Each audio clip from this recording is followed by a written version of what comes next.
কংগ্ৰেছে পলিটিক্স কৰা বুলি কৈছে জুবিন চাওক আজি তাৰিখত ৰাইজৰ কথা সকলে দেখিছে কোনে কব যে ন্যায় দিয়া গল জুবিন গাৰ্গে পৰিয়ালে কব লাগিব এখনি কথা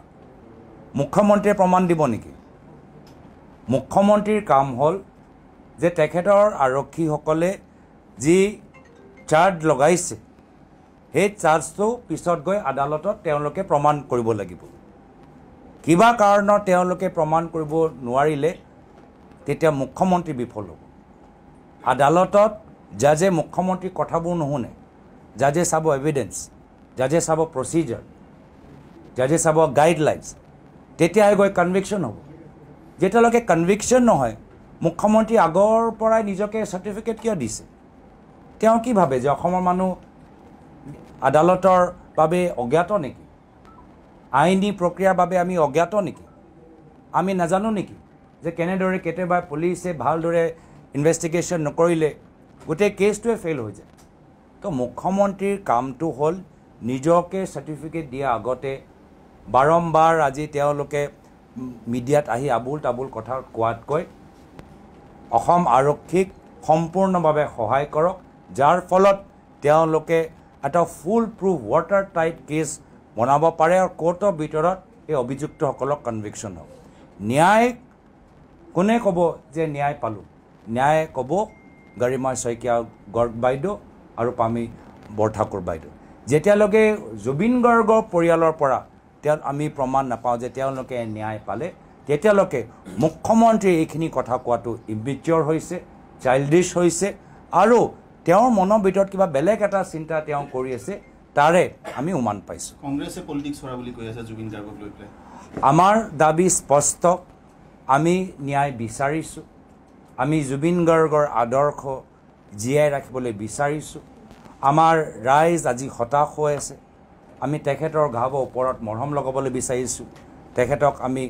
একত্ৰিত কৰিবলৈ বিচাৰিছোঁ তেওঁ মনবোৰ ভাঙি যে নাযায় তাৰ বাবে আমি প্ৰচেষ্টা চলাই আছোঁ জুবিন গাৰ্গৰ গীত নৱপ্ৰজন্মৰ মাজত আকৌ প্ৰচলিত হওক আৰু বহুত কেইজন জ্যেষ্ঠ ব্যক্তিসকল আজি জুবিন গাৰ্গৰ গীত শুনি আজি তেওঁৰ আদৰ্শবোৰ আৰু ভালদৰেহে বুজি পাইছে তেওঁৰ জুবিন দাৰ ফিলচফি আৰু ভালদৰে বুজি পাইছে আৰু আমাৰ ফালৰ পৰা এটাহে আহ্বান কি যেতিয়া এই ৰৈ ৰৈ বিনালৈ চিনেমাটো ৰিলিজ হ'ব